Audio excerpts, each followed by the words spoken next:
Hello guys, good morning all of you.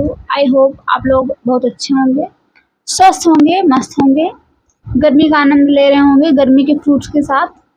तो हम start करते हैं। आज 6 क्लास के एनसीईआरटी का 10th चैप्टर है जिसका नाम है बिल्डिंग और painting with books and books, यानी कि जो है इस चैप्टर का नाम है। आज में इससे पहले हमने एम्पायर की बात करी, स्टेट्स कैसे बने, राजा कैसे बने, क्या था जो है, कहाँ से भारत की खोज हुई, यानी जो हड़प्पन सभ्यता कहाँ से निकला, पूरा हिस्ट्री हमने कवर कर ली है। आज ये जो है एक चैप्टर है, इसके बाद एक चैप्टर और बचा, लास्ट चैप्टर। तो यहाँ से हम बात करें तो इसका बिल्डिंग्स यानी उस टाइम की बिल्डिंग्स कैसे बनी, और उसके बाद पेंटिंग्स की क्या वैल्यू थी, और बुक्स यानी बुक्स से हमें कौन कौन सी बुक्स उस टाइम कंपोज की गई और उससे क्या मिलता है, हम इस पर बात करेंगे। तो सबसे फर्स्ट टॉपिक है मेटलर्जी। मेटलर्जी यानी जो है धातु कर्म, यानी धातुओं को बनाने का एक जो तरीका है, यानी जैसे कि धातु को मिक्स करके एक धातु से दूसरी धातु बनाया जाता है तो उसको हम मेटलर्जी कहते हैं। जैसे कि इसमें एक contribution to the metallurgical history, यानी कि मेटलर्जिकल एक हिस्ट्री की बात करता है जो कि वर्ड में आर्कियोलॉजिस्ट ने एग्जीबिशन किया। उन्होंने दिखाया कि हड़प्पन टाइम में भी जो है मास्टर क्राफ्ट्समैन वो भी जानते थे, मेटलर्जी का नॉलेज था उनको। वो जो है जैसे कॉपर को मेटलर्जी बनाते थे, जो है थोड़ा सा मैं हाईलाइटर ले लूँ। तो जो है अगर यहाँ आर्कियोलॉजिकल एग्जीबिशन से पता चला कि हड़प्पन वेयर मास्टर क्राफ्ट्समैन, यानी कि हड़प्पन पीरियड में जो व्यक्ति थे वो भी जो है मास्टर थे, क्राफ्ट्समैन जो है, यानी कि जो है मेटलर्जी को जानते थे, उनको भी नॉलेज था। वो कॉपर मेटलर्जी का यूज़ करते थे, यानी कि जो है ब्रॉन्ज को मिक्स करते थे, कॉपर और टिन, यानी कॉपर और टिन को मिक्स करके ब्रॉन्ज बनाते थे। तो इस तरीके से जो है मेटलर्जी यानी कि जो धातुओं को एक साथ मिक्स करके बनाया जाता है, जैसे कि आज स्टील बनाते हैं हम लोग जो है लोहे से, उसी तरीके से। तो हड़प्पन बिलोंग करते थे जो है ब्रॉन्ज एज, उस टाइम को हम ब्रॉन्ज एज कहते हैं। जैसे कि ब्रॉन्ज की एक मूर्ति मिली है वो डांसिंग गर्ल की, तो उससे आपको पता जो है चल गया होगा। उसका successor belonging to the iron age, उनके जो सक्सेसर आने वाली जो है मतलब जो हड़प्पन पीरियड था वो ब्रॉन्ज एज से बिलोंग करता था, लेकिन उसके आगे आने वाले टाइम में जो उनके जो सक्सेसर आए वो जो है आयरन एज से बिलोंग करते थे, यानी उस टाइम पे आयरन की भी खोज हो चुकी थी। उसके आगे देखें तो एडवांस टाइप का वो जो है आयरन यूज़ करते थे, जैसे आयरन फोर्ज्ड आयरन और wrought iron and cast iron, यानी बहुत मतलब अच्छा से अच्छा लोहा। जैसे कि आपने देखा होगा ये दिल्ली में जो कुतुब मीनार कॉम्प्लेक्स में वो है क्या कहते हैं उसको, पिलर है। पिलर में देखिए तो बहुत पुराना लोहा है, जबकि 1500 साल पुराना है, लेकिन उसमें अभी भी जो है रोस्टेड नहीं हुआ, यानी जंग कभी भी नहीं लगा, वो वैसे का वैसे बना। तो उसी तरीके से ये लोग बहुत अच्छा लोहा यूज़ करते थे। तो ये बताना चाह रहा है। उसके आगे हम देखें तो आयरन पिलर की बात करें, हम उसी की मैं बात करें तो उसी को आ गया। तो आयरन पिलर की बात करें जो कि मेहरौली में स्थित है, कुतुब मीनार कॉम्प्लेक्स में, यानी कि एक जो है कॉम्प्लेक्स है, यानी जहाँ मेहरौली में आप जाएंगे, दिल्ली में, आप जो भी दिल्ली से बिलोंग करते हैं उनके लिए तो एक नॉर्मल जो है कह सकते हैं, लेकिन जो दिल्ली के बाहर रहते हैं तो वो मैक्सिमम वो आए होंगे तभी देख सकते हैं, नहीं तो नहीं। तो आप आइएगा तो देखिए ज़रूर, अच्छा है। तो उसमें कॉम्प्लेक्स में बहुत सारी चीज़ बने हुए हैं, जैसे कि जो है कुतुब मीनार तो आप जानते ही हैं, जो कि यूनेस्को में के वर्ल्ड हेरिटेज साइट में आता है, वो भी है वहाँ पे अलाई दरवाज़ा भी बना है। और उसके साथ अलाउद्दीन खिलजी भी एक उस कुतुब मीनार टाइप्स का बड़ा जो है मीनार बनाना चाह रहा था, तो वो भी है। और उसके साथ साथ ये देख सकते हैं जो मेहरौली का पिलर है ये उसमें बना हुआ है, तो आप इसे देख सकते हैं, जो है ये लोहे का है। तो अब आप जब जाएंगे उसमें तो ये थोड़ा सा से बैरिकेड कर दिया गया है, यानी किसी आसपास कोई जा ना सके, और बना हुआ है। तो अभी भी रोस्टेड नहीं है, बस ऐसे जो है हल्का सा जैसे कलर आ जाता है, ब्लैक हो जाता है लोहा, उसी तरीके से अभी भी वैसे ही खड़ा है। तो उसकी हम बात करें तो ये जो है इसकी हाइट देखी जाए तो 7.2 मीटर है, यानी 7 मीटर की जो है इसकी हाइट है। और उसके बाद जो है देखिए तो जो है वो हैवी देखा जाए तो 3 टन है, 3 टन यानी 3 कुंटल, 300 कुंटल का जो है, 100 कुंटल का 1 टन होता है, यानी कि 300 क्विंटल का है, जिसको 3 टन कहते हैं। उस यानी कि इतना भारी है, उसके साथ ही यानी कि सॉलिड है पूरा ये, और ये 1500 साल पुराना है। उसके आगे हम और उसके अबाउट देखें तो उसमें इंस्क्रिप्शन ऑन द पिलर, यानी पिलर पे कुछ प्राकृतिक भाषा में लिखा गया, जो कि मैं अभी गई थी वहाँ देखने, तो मुझे समझ में तो नहीं आया क्या लिखा गया है, लेकिन उसमें हाँ इंस्क्रिप्शन में कुछ लिखा जरूर था। तो उसके आगे देखिए तो नेम उसमें जो है रूलर चंद्र नाम है उसे राजा का, उसमें प्रॉपर किसी राजा का नाम नहीं लिखा गया है, लेकिन ये चंद्रगुप्त के पीरियड का है। ये चंद्रगुप्त कोई फर्स्ट कहता है, लेकिन ये सेकंड का ही लगता है, क्योंकि चंद्रगुप्त फर्स्ट के टाइम में तो उसके पास इतना ज़्यादा टाइम नहीं था कि वो दिल्ली तक अपना एक्सपेंशन कर सके, लेकिन चंद्रगुप्त सेकंड के पास जो है टाइम था, तो उन्होंने, हो सकता है कि उन्हीं का है ये मैक्सिमम जो है। थोड़ा सा ये वो हो गया, कंट्रोवर्शियल है, बट क्लियर यही है कि चंद्रगुप्त सेकंड के टाइम का ही है ये पिलर उन्होंने बनाया था उसमें, लेकिन प्रॉपर किसी उसका नाम है, चंद्र करके नाम है बस। तो इससे ये पता चलता है कि गुप्ता डायनेस्टी का है। अमेजिंग है कि पिलर में रोस्टेड नहीं हुआ, यानी कि अभी भी इतना पुराना हो गया, अभी भी उसमें जंग नहीं लगा है। उसके आगे हम बात करें तो buildings in brick and stone, उसके आगे जो है उस टाइम की जो है बिल्डिंग जो बनती थी ईंट और पत्थर से बनती थी, उसकी बात करें तो इसके अलावा our craft person also apparent in buildings and have survived and stupas, यानी उस टाइम जो बिल्डिंग्स बने, जैसे स्तूपा बने, बहुत ज़्यादा पॉपुलर हुए। स्तूपा यानी कि उस टाइम तो बौद्ध धर्म बहुत ज़्यादा प्रभावित था, बहुत ज़्यादा प्रिवेल्ड था। तो बौद्ध धर्म में तो मंदिर नहीं बनता, जैसे कि अभी मंदिर और मस्जिद हम लोग बनाते हैं अपना जो है रिलीजियस प्लेस के टाइप में, तो उस जो है बौद्ध धर्म में स्तूपा बनता है ऐसे करके।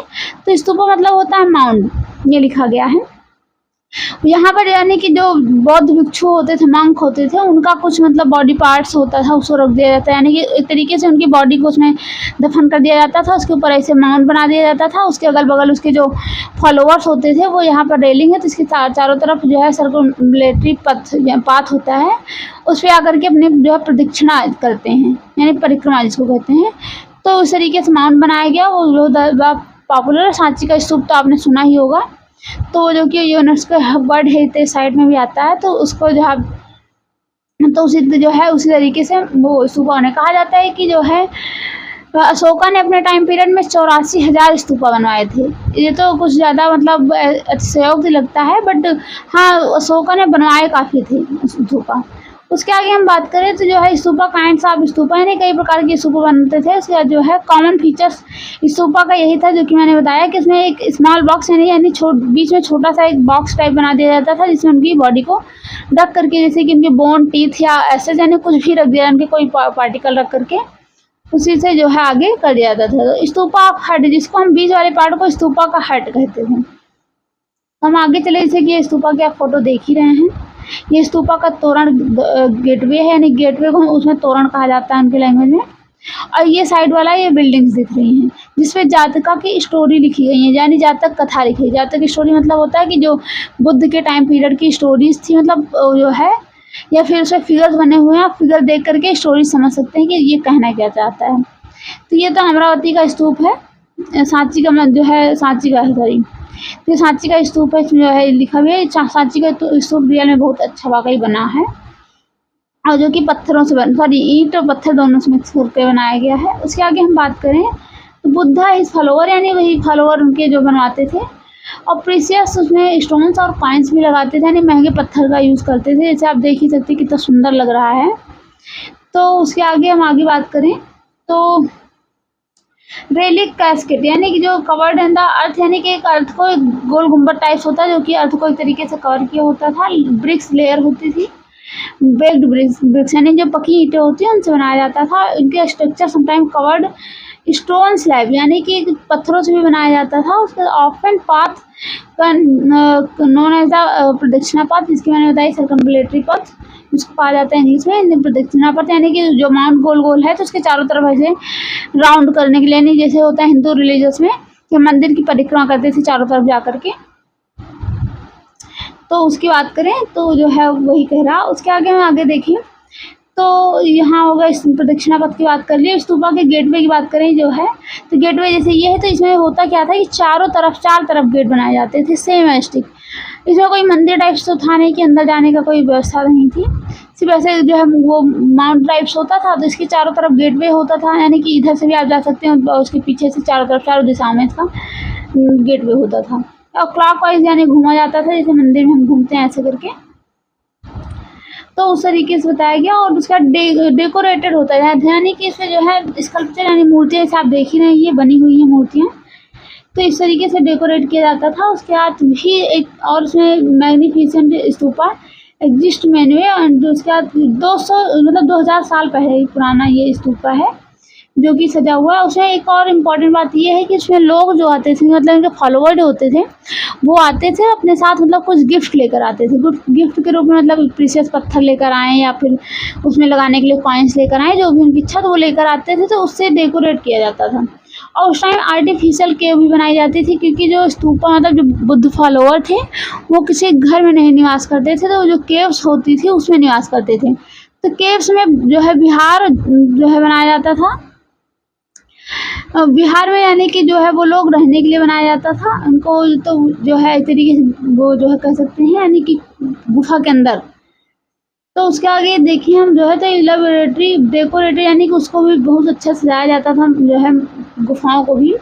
और उस टाइम हिंदू टेम्पल्स में भी बहुत सारे स्कल्पचर बने, और जो है जैसे कि वो मतलब हिंदू टेम्पल्स में उस टाइम बने बहुत सारे। उसमें जो मेन डाइटीज़ थे, डिटीज़ यानी मेन जो देवी देवता थे उसमें विष्णु, शिवा, दुर्गा यानी ये सब थे। उनकी पूजा भी होती थी, उनकी मूर्ति यानी उनकी मूर्तियाँ भी बनाई जाती थी। और ये थोड़ा सा आप देख सकते हैं इस फिगर में, ये फिगर क्या दिखा रहा है कि अमरावती का एक फिगर है। इसमें look at the picture describe UC, यानी कि इसमें बहुत सारे लोग हैं, जो है कोई कुछ कर रहा, कोई कुछ कर रहा है। देखो आप यहाँ हाथ जोड़ करके खड़े हैं, मतलब कि जो है हाथियाँ भी हैं, तो इस तरीके से दिखाया गया है। और ये स्तूपा दिखाया गया है, तो इस तरीके से आप देख सकते हैं। नेक्स्ट आगे हम चले, तो इसमें दो मंदिर बनाए दिखाई गई हैं। ये जो है वहाँ साउथ में महाबलीपुरम का मंदिर है, बहुत फेमस है, और उस पत्थरों से बनी हुई है रॉक कट स्टाइल, यानी कि सिंपल एक ही पत्थर को लिया गया। जैसे कि रॉक कट स्टाइल थोड़ा आपको बता दूं, जैसे एक पत्थर है, इसी को इसे रखा गया, इसी में सब कुछ बना दिया गया, तो उसको हम रॉक कट स्टाइल कहते हैं, पत्थरों को काट करके। ये एक यूपी में बना हुआ मंदिर है, भीतर गांव में, थोड़ा बहुत पुराना हो गया है, तो वो है। और ये जो है अमरावती महाबलीपुरम का मंदिर तो फेमस है। तो उसकी बात करें इम्पॉर्टेंट टेम्पल जो है, यानी कि उस टाइम जो मंदिर में थोड़ा सा मैं आपको ब्रीफली बता दूं, तो मंदिर जैसे ये होता है, तो हम पहले जाते हैं मंदिर में, आगे मंडप स्टेयर होती है, स्टेयर से आगे जाते हैं मंडप होता है। मंडप यहाँ यानी कि जैसे हम लोग जाकर के हाथ जोड़ के खड़े हो जाते हैं लाइन में लगने के लिए, क्योंकि आगे भीड़ होती है, तो उसके आगे मंडप होता था। मंडप के आगे एक जो है गर्भगृह होता था, गर्भगृह सैंक्चुरम, यानी कि यहाँ पर जो है मतलब मेन डेटीज जो होते हैं, भगवान होते हैं, उनकी जो है स्टैचू रखी जाती है। उसके आगे तो जो है ये होता है, उसके आगे हम निकल जाते हैं। तो इस तरीके से जो है वो होता था। और जो गर्भगृह के ऊपर जो छत बनी होती थी बहुत ऊंचे इस तरीके से बनी होती थी, जैसे कि इस मंदिर में आप देख सकते हैं, इसको शिखर कहा जाता था, जो है इसको शिखर कहा जाता था, आप इसे देख सकते हैं। जैसे इसमें छोटे छोटे बने हुए हैं शिखर टाइप्स, ये होता था। उसके आगे हम बात करें तो रिलीजियस रिचुअल्स यानी वो अपने जो है मतलब भगवान को, अपने जो भी देवी देवता को मानते हो उसमें वो पूजा करते थे। और उसके आगे हम बात करें तो भीतर गाँव में मैंने जो बता दिया भीतर गाँव के मंदिर, उसके आगे और भी बताया गया कि वही गर्भगृह यानी कि जहाँ पर मेन डिटीज की मूर्ति होती थी, स्टैचू होता था। और बिल्डिंग शिखरात यानी कि जो ऐसे इस तरीके से मंदिर में बना होता है, जैसे कि आप देखेंगे कि मंदिर ऐसे होगा, यहाँ ऐसे मंदिर होगा, और जो है इसमें गेट होगा, गेट के आगे भगवान की मूर्ति होगी, और ये मंदिर को ऊपर से उठा होगा, यहाँ पर एक फ्लैग लगा होगा, तो इस तरीके से इसको हम शिखर कहते हैं। और उसके आगे बिल्डिंग शिखरात एंड रिक्वायर केयरफुल प्लानिंग, मतलब बहुत ज़्यादा अच्छी प्लानिंग करके उसे बनाया जाता था, क्योंकि उस टाइम ये मोर्टार सिस्टम नहीं था, यानी कि मतलब जुड़ाई वाला काम नहीं होता था, तो पत्थरों से ही बनाए जाते थे। तो उसके लिए बहुत एक तरीके से आप कह सकते हैं कि उस टाइम के जो है इंजीनियर्स भी बहुत ही माइंडफुल थे कि उन्होंने बिना जोड़े ही बना दिया। तो उसके आगे हम बात करें महाबलीपुरम का मंदिर जो है सेकेंड वाली मैंने आपको जो दिखाया, और ये है अहियोल का मंदिर, अहियोल के दुर्गा मंदिर है, इसको जो है आप देख सकते हैं। अहियोल यानी कि ये असम साइड में है, इधर ईस्टर्न इंडिया में है, तो आप देख सकते हैं कहाँ है। नॉर्दर्न इंडिया में मंदिर इस तरह बनती थी, और सदर्न इंडिया जो है में इस तरीके से बनती थी, और जो है ईस्टर्न इंडिया में इस तरीके से। तो मंदिर यानी कि एरिया के साथ साथ मंदिर का डिजाइन भी चेंज है। आगे हम बात करें तो how were stupas and temples built, यानी कि स्तूपा और टेम्पल कैसे बने, तो उनकी बात करें तो several stage of the building stupa और टेम्पल, यानी कि जो स्तूपा या टेम्पल जब बने तो मतलब काफ़ी पुराने हो गए, तो किंग और क्वींस उस पर डिसाइड करते थे, यानी कि जो राजा रानी होते थे वो डिसाइड करते थे, क्योंकि मंदिर बनाना तो छोटी मोटा मंदिर नहीं, बड़ी मंदिर बनाना तो आसान बात नहीं है, क्योंकि उस टाइम पे जो है वो लेबर भी इतना ज़्यादा नहीं मिलते थे, तो इस तरीके से उनको बनाने के लिए डिसाइड किया। और एक्सपेंसिव अफेयर यानी बहुत ज़्यादा खर्च भी आता था। उन्हें फर्स्ट ध्यान जो देते थे गुड क्वालिटी स्टोन का, यानी कि जो स्टोन हो जाए, आप ये देखिए, क्योंकि जब इतने पुराने पुराने मंदिर आज तक जो है बिल्कुल एकदम अच्छे से हैं, इसका मतलब बहुत अच्छे क्वालिटी के जो वस्तुएं मटेरियल्स यूज़ हुआ होगा। तो उसी तरीके से गुड क्वालिटी स्टोन का वो जो है यूज़ करते थे। Quarried and transported to the place, यानी एक प्लेस से दूसरे प्लेस से स्टोन को लाया जाता था, क्योंकि ये ब्रिक जो होती हैं वो तो इतना ज़्यादा नहीं अवेलेबल थी, लेकिन पत्थर तो अवेलेबल थे। बट पत्थर भी हर जगह तो थे नहीं, तो इस तरीके से बड़े बड़े पहाड़ों से काट करके पत्थरों को लाया जाता था और चूज़ किया जाता था वहाँ जा करके, उसी से बिल्डिंग भी बनाई जाती थी। अब rough blocks and the stone shaped and carved into the pillar, यानी कि जो पत्थर होते थे कुछ को पत्थर से जो है पिलर बनाया जाता था काट के, कुछ से जो है स्कल्पचर बनाया जाता था, कुछ से जो है फ्लोर्स बनाए जाते थे, कुछ से छत बनाई जाती थी। इस तरीके से जो है पत्थरों का यूज़ किया जाता था। और राइट पोजीशन एक तरीके से मतलब बहुत अच्छे प्लेस रखा है। जैसे आप इसमें देख सकते हैं कि जैन का जो है मोनास्ट्री यानी मठ है, तो इसमें देखिए पत्थरों से पूरी छत बनी हुई है, ये पत्थरों से ही पिलर्स बने हुए हैं, ये पत्थरों से जो है ये इधर भी पिलर जो छत और पिलर्स बने हुए हैं। तो यानी ये दिखाता है कि पत्थरों से किस तरीके से काट काट करके बनाया जाता था। तो ये 2 स्टोरीज बिल्डिंग है। आप देख सकते हैं उस टाइम में भी 2 स्टोरी बिल्डिंग बनती थी, जैसे कि आज हम तो अनकाउंटेबल बिल्डिंग्स बना देते हैं पता नहीं कितने फ्लोर की, लेकिन उस टाइम पे तो बनाना बहुत मुश्किल था, तब भी बनाया गया है। उसके आगे हम बात करें तो ये जो है दिखाया गया है, नेशनल म्यूजियम में रखा गया है। उस टाइम पे जो है, अब इसमें तो मुझे समझ में नहीं आ रहा बजा रहे हैं या फिर जो है क्या कर रहे हैं या फिर जो है, तो इस तरीके से उस टाइम जो भी होता रहा होगा। उसके बाद king queens probably spend money, यानी बहुत ज़्यादा पैसे खर्च करते थे, अपने ट्रेजरी पे करते थे क्राफ्ट पर्सन को, यानी जो खजाना होता था खजाने से क्राफ्ट पर्सन को पैसे देते थे। ऑल स्प्लेंडेड स्कल्पचर, यानी बड़ी महंगी मतलब बहुत अच्छी अच्छी मूर्तियाँ बनवाते थे। उसके बाद स्तूपा, अब मैंने जो बताया कि स्तूपा के लिए जो लोग आते थे वो जो है देखते थे, मतलब तो वो जो उसका फॉलोअर होते थे उसको गिफ्ट करते थे, जिससे जो है मंदिर सजाया जाता था। जैसे ये वो आइवरी यानी कि मोती भी ले आते थे, सुंदर जो है पत्थर ले आते थे, उससे बनाया जाता था। उसके आगे हम बात करें तो decoration of merchant and the farmers garland markers, यानी उन लोगों का नाम भी होता था जो बहुत अच्छा मतलब कंट्रीब्यूशन करते थे जो है मंदिर या स्तूपा में, तो उन लोगों का भी नाम लिखा जाता था पिलर में। उसके आगे हम पेंटिंग की बात करेंगे। अब पेंटिंग की बात करें जो है, तो ये आप देख सकते हैं अजंता में जो है बनाई गई है। इसको तो क्या कहते हैं, इनका नाम मुझे थोड़ा नहीं याद आ रहा है। तो आप देख सकते हैं पेंटिंग है अजंता गुफा में बनाई गई, यानी अजंता गुफा, एलोरा की गुफा, एलिफेंटा गुफा, ये सारी गुफाएं तो महाराष्ट्र में हैं। तो वहाँ क्या होता था, इसे पहले पेंटिंग्स बनाने के लिए तो बहुत ज़्यादा वाल्स वगैरह बहुत ज़्यादा थी नहीं, तो पहले गुफाओं को में पत्थर लगे होते थे, उनको जो है थोड़ा सा मतलब काट करके उसके बाद उसमें गोबर मिट्टी और जो है ये जो लकड़ी का बुरादा होता है इन सबको इसे दीवार पे चिपका दिया जाता था, जिससे दीवार थोड़ा प्लेन हो जाती थी, क्योंकि पत्थरों की कटाई जो है इतना ज़्यादा मतलब प्लेन नहीं हो पाता था, तो उससे वो प्लेन हो जाता था। उसके बाद उस पर जो है पेंटिंग बनाई जाती थी। तो इस तरीके से पेंटिंग बनाने के लिए भी बहुत ज़्यादा कलर अवेलेबल नहीं थे, तो जो है फूल से पत्तियों से कलर बनाते थे, कोयले से कलर बनाते थे, इस तरीके से करते थे। तो जो है उस टाइम तो 2 तरीके से आर्ट बनते थे, एक मिनिएचर और एक म्यूरल। म्यूरल आर्ट मैंने जो आपको बताया वाल पे बनते थे, मिनिएचर यानी कपड़ों पे, जैसे एक छोटा सा कपड़ा है, जैसे कि अभी कपड़े पे प्रिंटिंग होती है तो हम उसको मिनिएचर कह सकते हैं, यानी मिनिएचर यानी कि जो है छोटे उससे बनाया गया, क्रिएट किया गया, क्रिएशन किया गया हो, तो इस तरीके से। और हम पेंटिंग की बात करें जैसे, तो सेवरल केव्स वेयर द हालोड, यानी कि वही हिल्स में जो है कई सेंचुरी पहले हिल्स में यानी जो पहाड़ियाँ होती थी उनको काट के बनाया जाता था, और बुद्धिस्ट मॉन्क उसको मैक्सिमम बनाते थे। और डेकोरेटेड पेंटिंग और पेंटिंग भी करते थे। एग्जाम्पल्स के लिए कियों में जो है, जैसे कि उस टाइम क्या होता था कि कलर तो होते ही नहीं था, उसके साथ साथ लाइट नहीं होती थी, तो गुफाओं में अंधेरा होता था, तो लोग मसाल यानी टॉर्च जो होती है मसाल जला करके, जैसे होता है ना आपने मूवीज़ में देखा होगा पुरानी, कि उसमें कपड़े लकड़ी का एक डंडा होता है, उसके ऊपर कपड़े लपेट लेते हैं, आग जला लेते हैं, तो उसमें उजाला हो जाता है। तो उससे जो है दिखा करके बनाया गया है, तो उससे ये पता चलता है क्योंकि बहुत दीवारों पे काला है, बिल्कुल मतलब कोयला नहीं होता उस तरीके से काला काला है, तो इससे पता चलता है कि मसाल जला करके बनाया था इन लोगों ने।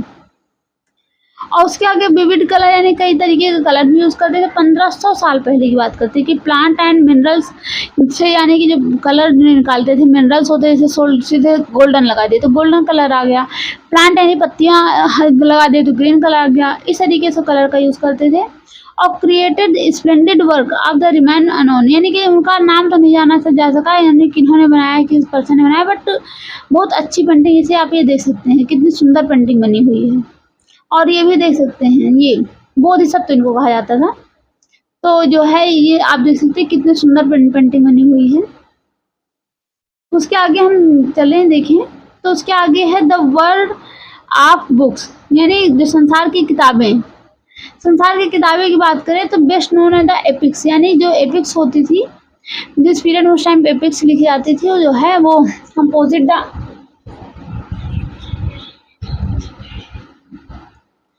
उसके आगे हम बात करें तो written during the period epics grand, यानी कि लॉन्ग कंपोजिशन, यानी मतलब बहुत किताबें लिखी गई। इसमें किताबों में होता था कि हीरोइक मेन एंड वीमेन की बात करते हैं, यानी कि उस टाइम जो है हीरोइक मैन वीमेन, यानी कि जैसे मूवीज होती है, आपने देखी होगी कि मूवीज में भी जो है हीरो की बात होती है, यानी हीरो मतलब जो सारी प्रॉब्लम्स को फेस करके जो है निकलता है आगे, लीडरशिप करता है, लोगों को न्याय दिलाता है, इस तरीके से। तो जैसे आप बहुत सारी मूवीज में देखे हैं, तो उसी तरीके से जो है उसी को हीरो कहा जाता है। उसी तरीके से बुकों में भी उसी तरह हीरो और वीमेंस की बात करी गई, मेन और वीमेन की। फेमस तमिल एपिक, यानी कि एक फेमस तमिल एपिक है शिलापद्दिकरम, यानी शिलापद्दिकरम में एक स्टोरी, बहुत इंटरेस्टिंग स्टोरी है, जो कि 18 ईयर्स एगो लिखी गई है। इलांगो नाम के एक जो है पोइट ने लिखी थी। तो उसमें स्टोरी है मर्चेंट जो है कोवालन, यानी कोवालन नाम का एक व्यापारी था, उसकी शादी ऑलरेडी हो गई होती कन्नगी से, बट उसे जो है एक्स्ट्रा मैरिटल अफेयर होता है, यानी कि उसे दूसरी वीमेन पसंद आ जाती, जो कि नृत्यांगना यानी डांसर होती है। एक जो राजा टाइम वाला पीरियड होता था राजा के राज्य में, तो उसको माधवी नाम की, तो वो अपनी वाइफ को छोड़ देता है, नेग्लेक्टिंग हिज वाइफ, यानी कि अपनी वाइफ को छोड़ देता है। और उसके बाद वो पुहार जो है, पुहार मतलब जो पुहार में रहता था, तो वहाँ छोड़ करके वो मदुरई चला जाता है सेकंड वाइफ यानी कि माधवी के साथ। और वहाँ पर माधवी को राजा ने जो पायल दी थी, राजा ने 2 पायल बनवाई थी, मतलब जिस डांसर की, मतलब जिस राज्य की वो डांसर थी, तो एक उसने अपनी बेटी के लिए बनवाया था, एक जो है उसने डांसर को दिया था। तो सेम पायल, और उसी टाइम मतलब डांसर के पायल खो जाती है एक, और सेम ही एक ही पायल जो है उनकी बेटी की खो जाती है जो है। तो जब उसे जो है वो मतलब ढूंढता है, तो वो जो है वो कोलन फिर सेम उसी तरीके से पायल, माधवी कहती है इस तरीके से पायल मुझे बना के लाओ। तो वो जब जो है उसके गोल्ड स्मिथ के पास जाता है, कहता है इस तरीके से पायल बना दो। तो जो है गोल्ड स्मिथ को लगता है कि इसने नहीं चुराया है, और इस तरीके से वो जो राजा को बता देता है। राजा उसको जो है पनिश करता है, लाइफ सेंटेंस दे देता है कोलन टू डेथ, यानी कि जो है कोलन को डेथ सेंटेंस दे देता है, कहते हैं कि ये चोर है, इस तरीके से। तो उसको जब फांसी हो जाती है तो कन्नगी को ये बहुत बुरा लगता है, वो दुखी होती है, और उसकी जो है इंजस्टिस के लिए, मतलब जो है अपना वो दुखी होती है, उसके इंजस्टिस के लिए कंप्लेन करती है, डिस्ट्रॉय द एंटायर, वो कहती है कि मैं तुम्हारी सिटी को पूरा नष्ट कर दूंगी। तो इस तरीके से कहते हैं। उसके बाद फिर डिस्क्रिप्शन फ्रॉम द शिलापद्दिकरम, यानी कि शिलापद्दिकरम में यही स्टोरी बताई गई कन्नगी ने क्या कहा था। उसके आगे हम बात करें तो तमिल एपिक मनी मेखलई जो है एक दूसरी स्टोरी है। मनी मेखलई क्या होता है कि वो सत्तानर ने कंपोज किया था, जो है उसके 1400 ईयर्स पहले, जिसमें वो डिस्क्राइब करता है story of the daughter of कोवलन, यानी कि जो कोवलन और माधवी की पुत्री थी मनी मेखलई, उसकी स्टोरी वो बताता है कि वो बहुत सुंदर थी और जो भी रही हो, तो उसकी पूरी स्टोरी वो बताता है। यानी कि आपको बुक्स का नाम याद रखना है जो है, और बस उससे कोई मतलब नहीं है। स्टोरी तो आपको थोड़ा सा इंटरेस्टिंग बनाने के लिए मैंने सुना दी। और उसके आगे हम देखें तो कालिदास भी उस टाइम पे जो है उनके चंद्रगुप्त के टाइम पे जो है मतलब कोर्टियर्स थे, उनके कवि जो है राजकवि थे, तो उन्होंने संस्कृत में बुक्स लिखी। उनके अबाउट मैंने ऑलरेडी नेक्स्ट चैप्टर में, प्रीवियस चैप्टर में डिस्क्राइब किया है। उनकी एक स्टोरी थी मेघदूत। मेघदूत में स्टोरी में क्या होता है कि वो मतलब वो एक तरीके से 2 लवर्स की बात करते हैं कि एक लवर्स कहता है उसे मेघदूत यानी बादल से कि बादल जाओ ये संदेशा मेरी प्रेमिका को सुना देना। तो इस तरीके से वो स्टोरी है मेघदूता की, अच्छी स्टोरी है, उन्होंने लिखी है। तो आपसे तो ये स्टोरी नहीं पूछी जाएगी, लेकिन आपसे बुक्स भले ही पूछी जा सकती है, तो आपको बुक्स याद रखना है। उसके आगे हम बात करें तो रिकॉर्डिंग प्रिजर्विंग गोल्ड स्टोरीज, यानी कि जो है अगर देखें तो ओल्ड स्टोरीज, जो पुरानी स्टोरी को जो है रिकॉर्ड कैसे किया गया, संभाल मतलब रखा कैसे गया।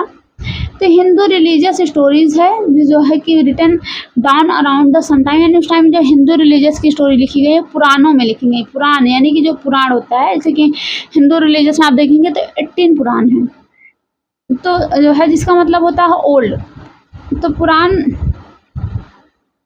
Contain story about the god and goddess, यानी जो पुराण है, पुराण में गॉड भगवान और जो है देवियों की स्टोरी है, जैसे कि विष्णु, शिवा, दुर्गा या पार्वती की स्टोरी है। कंटेन द वर्शिप, यानी जिसकी हम पूजा करते हैं, उस टाइम भी पूजा होती थी।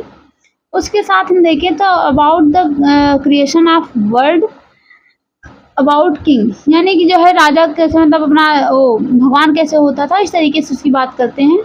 और पुराण में जो है सिंपल संस्कृत में लिखी गई है, उसका मतलब था ताकि सब व्यक्ति सुन सके, समझ सके।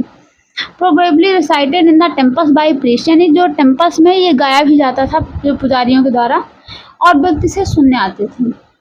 उसके आगे हम बात करें तो टू संस्कृत एपिक्स, यानी 2 बुक्स बहुत ज़्यादा फेमस है, जैसे महाभारत और रामायण। आप इसे तो फैमिलियर ही होंगे रामायण महाभारत से, यानी रामायण में तो आप देखेंगे भगवान राम के चरित्र का वर्णन किया गया, लॉर्ड रामा, और उसके बाद महाभारत में लॉर्ड कृष्णा की बात करी गई है। उसमें एक और इम्पोर्टेंट स्टोरी है कि पांडवाज और कौरव के बीच का युद्ध भी है, जो है जिसमें कि लॉर्ड कृष्ण उसका पांडवों का सपोर्ट करते हैं। तो इस तरीके से उसमें स्टोरी है, यानी कि दोनों लोग युद्ध करते हैं, वो कजिन्स होते हैं आपस में, और उसके साथ फिर जो है वो पांडव जब अपना जीत जाते हैं तो उनको हस्तिनापुर को अपनी उनकी कैपिटल बन जाती है और वो पूरा राज्य चलाने लगते हैं। इस तरीके से उसमें स्टोरी बताई गई है, और ये 1500 साल पहले लिखी गई है। पुराण और Mahabharat supposed have the compiled by the Vyas, ने यह माना जाता है कि व्यास ने ही जो है पुराण और महाभारत दोनों को लिखा था। और Bhagavad Gita about the which learn chapter, हमने भागवत गीता के अबाउट भी पढ़ लिया थोड़ा सा। भागवत गीता में तो सीधे जो है लॉर्ड कृष्णा की ही बात करी गई है कि उन्होंने कैसे किया। और रामायण अबाउट द राम के अबाउट है, जो कि प्रिंस कौशल जो है अयोध्या के प्रिंस थे, उनकी बात भी उनसे भी आप फैमिलियर होंगे। और उसके आगे जो है वो जाते हैं वहाँ रावण को मारते हैं श्रीलंका में, और उसके बाद अपनी वाइफ को लेकर आते हैं सीता माता को। इस तरीके से जो है फिर यहाँ आकर के राजा बनते हैं, इस तरीके से अयोध्या में। तो आप तो इससे बहुत ज़्यादा फैमिलियर हैं, तो इसमें बताने वाली स्टोरी क्या है। उसके आगे हम बात करें तो फिर बाद में वाल्मीकि आए, तो वाल्मीकि ने जो है कई तरीके के रामायण लिखी, जैसे बर्वे रामायण वाल्मीकि ने लिखी संस्कृत में, और भी बुक्स लिखी जाने लगी। इसके आगे में story told by ordinary people. अब ऑर्डिनरी पीपल के द्वारा जो स्टोरीज हैं उनकी बात करें तो स्टोरी बताती है compose poems, songs, sang, danced and perform plays, यानी कि उस टाइम भी ये डांस वगैरह होते ही थे। तो preserve the collection of the stories such as the Jataka and Panchatantra, यानी जातक स्टोरीज में आपको ये सारे मिलेंगे। और पंचतंत्र तो विष्णु शर्मा ने लिखा था, और जातक स्टोरीज यानी बौद्ध के टाइम का मैक्सिमम पीरियड का है, जिसमें जो है बताया कि वॉल्स पे ऐसे कुछ फिगर्स बना दिया जाए और उसे आप देख करके स्टोरी समझ सकते हैं। तो इस तरीके से लिखी जाती थी रिटर्न अराउंड द उस टाइम पे। और जातक स्टोरी मैंने बताया गया रेलिंग पे लिखी गई है, जो स्तूपा गई, यानी कि स्तूपा जो है सांची का स्तूप है, उसमें पेंटिंग ऐसे कर दी गई है, उसे आप देख करके समझ सकते हैं कि जो है यहाँ पर मतलब बौद्ध भिक्षु जा रहे हैं, मांग रहे हैं, ऐसे करके तो आप समझ सकते हैं। और अजंता एलोरा की जो गुफाएं हैं उसमें मैंने बताया कि जो है अजंता में जातक की स्टोरी लिखी गई है। स्टोरी ऑफ मंकी किंग, यानी मंकी किंग की बात करते हैं कि एक राजा था और एक राजा बंदरों का राजा था। तो क्या होता है कि एक बार जो है एक बंदर मतलब वो जो राजा होते हैं वो तो मतलब फल वो कहते हैं कि कितना सुंदर फल है, और उसे तोड़ते हैं, वो जो है ज़मीन पे गिर जाता है नदी में। नदी से बंदर निकाल के खा लेता है, तो राजा को गुस्सा आता है कि राजा को नहीं मिलता है, और कहते हैं कितना सुंदर फल है। तो वो क्या करते हैं, वो कहते हैं राजा जो है कि मेरे पूरे राज्य को आम से भर दिया जाए, जो आम का फल होता है। तो वो जो है फिर क्या करते हैं कि मतलब उनके जो मतलब राजा ही हैं, तो राजा के नौकर जो है सारा फ्रूट सारा फल जो है तोड़ करके पूरे राज्य में फैला देते हैं। दूसरे दिन वो तो फिर उसका जो राजा घूमने निकलता है तो देखता है कि जो है सारे बंदर भूखे हैं। जैसे आप स्टोरी में ये इसमें देख सकते हैं, ज़्यादा स्टोरीज को हम कर सकते हैं। और सारे बंदर जो है फिर भूखे रह जाते हैं उस दिन। तो जब राजा घूम रहे होते हैं तो बंदरों को गुस्सा आता है, वो जो है राजा को देखते हैं और राजा को मार देते हैं। और उसके बाद जब राजा मर जाते हैं तो फिर उसके बाद बंदर को लगता है कि हमें नहीं करना चाहिए। तो इसी तरीके से स्टोरी है। तो आप इस फिगर में देख करके ही समझ सकते हैं क्या ये बंदर फल तोड़ रहे हैं, ये नीचे जो है वो मतलब एक चद्दर लेकर के खड़े हैं कि इससे कोई फल गिरे तो नीचे ना गिरे। तो इस तरीके से है। अब आगे हम बात करें तो राइटिंग बुक्स इन साइंस। अब साइंस भी उस टाइम थोड़ा सा लिखी गई, ऐसा तो है नहीं कि स्टोरी हर चीज़ लिखा जाए, साइंस नहीं, साइंस तो ऑलवेज ही चलते रहती है। तो साइंस की हम बात करें तो आर्यभट्ट अपने इंडिया के ही हैं। जैसे कि जीरो दिया, आपने एक सॉन्ग सुना होगा कि जब जीरो दिया मेरे भारत ने, तो उस तरीके से तो आर्यभट्ट एक मैथमेटिशियन भी थे, यानी कि बहुत बड़े साइंस मतलब उसके मैथ के वो जानकार भी थे, और उसके साथ एस्ट्रोनॉमर भी थे, यानी कि ज्योतिषी भी थे। तो उन्होंने जो है संस्कृत में एक आर्यभट्टियम करके एक स्टोरी मतलब बुक्स लिखी है। और डे एंड नाइट वेयर काश, उन्होंने बताया कि दिन और रात जो है पृथ्वी अपने एक्सिस पे घूमती है, जिसके कारण दिन और रात होते हैं। आप सोचिए 1500 साल पहले जो ये बातें बता रहे हैं आर्यभट्ट ने बताया था, वो अब हमें पता चल रही है। अब हम कहते हैं कि जो है अमेरिका ने, अदर कंट्री के जो है साइंटिस्ट ने सर्च किया, बट ये कि हमारे आर्यभट्ट हमारे इंडिया के ही और इंडियन ओरिजिन थे, जो कि कहीं गए भी नहीं, और उन्होंने बता दिया था पहले ही 1500 साल पहले। तो उसके आगे जो है वो कहते हैं कि rising and setting every day, यानी कि जो है सन इज राइजिंग एंड सेटिंग, यानी सूर्य पर डे निकलता है, पर डे जो है छिपता है। और उन्होंने साइंस से एक्सप्लेनेशन किया फॉर एक्लिप्स, यानी जो उन्होंने बताया साइंटिफिक एक्सप्लेनेशन किया, यानी कि ये सब कैसे होता है, इक्लिप्स के कारण होता है। और founded by calculating the circumference of the circle, यानी कि उन्होंने एक गोले का वृत्त भी बताया, जो एक वृत्त का आयतन भी बताया इस तरीके से। और उसके बाद उन्होंने एक फार्मूला भी दिया। और उसके आगे हम बात करते हैं, यानी कि इस तरीके से आप देख सकते हैं कि आर्यभट्ट या फिर हमारे इंडिया के कितने ज़्यादा विद्वान मतलब आदमी थे। वो विद्वान की और बात करें तो बारामीर और ब्रह्मगुप्ता और भास्कराचार्य, सम अदर मैथमेटिशियन, यानी कि इनकी भी बात करें तो भास्कराचार्य, बारामीर और ब्रह्मगुप्त, ये भी एक मैथमेटिशियन थे और एस्ट्रोनॉमर भी थे। हु मेड सेवरल डिस्कवरीज, यानी इन्होंने कुछ मतलब डिस्कवरी करी, जैसे कि ट्राई करते हैं अबाउट देम। जैसे कि जो है जीरो की बात करें तो जीरो को मैंने बताया कि एक न्यूमरल्स है, जो कि यानी जीरो से गिनती की शुरुआत होती है, क्योंकि आर्यभट्ट ने दिया था, invented by India, special symbol of zero. And counting adopted by the Arab, यानी कि जो हम कुछ भी काउंट करते हैं तो इस टाइम जो है यूज़ करते हैं, और धीरे धीरे अरब में फैला, फिर यूरोप में पूरे फैल जाते। इस तरीके से जीरो की बात करें। उसके बाद आयुर्वेदा की बात करें तो इसे आयुर्वेदा तो आप जानते हैं कि हेल्थ साइंस की बात करता है, जो कि विदाउट मेडिसिन, और आयुर्वेद एक ऐसा वो है जिसे आप मिसयूज़ नहीं हो, मतलब आपको रिएक्शन नहीं करेगा, इसका साइड इफेक्ट जो है नेगेटिव साइड इफेक्ट नहीं पड़ता है बॉडी पे। तो इस तरीके से एंशिएंट इंडिया में खोज हुई। इसके two famous participants Ayurveda in ancient India, Charak जैसे थे। चरक ने तो सबसे पहले वो जैसे कि आज हम करते हैं प्लास्टिक सर्जरी, चरक ने पहले ही स्टार्ट कर दिया था, फर्स्ट सेकंड सेंचुरी में ही। और सुश्रुत भी इसी तरीके से थे। और जो है चरक ने एक चरक संहिता लिखी थी, और जो है वो मेडिसिन के ऊपर बहुत अच्छी बुक है, सुश्रुत ने सुश्रुत संहिता लिखी थी। तो इस तरीके से हम देख सकते हैं कि हमारा इंडिया कितना जो है प्रोमिनेंट था, जो कि जो है आज हमें बताते हैं कि ऐसा होना चाहिए, ऐसा होना चाहिए, जो कि हमारे इंडिया में ही हर चीज़ का ओरिजिन हुआ है। तो इस तरीके से चैप्टर आपको अच्छा लगा होगा, आई होप। और फिर मिलते हैं आपको नेक्स्ट चैप्टर में, तब तक के लिए थैंक यू।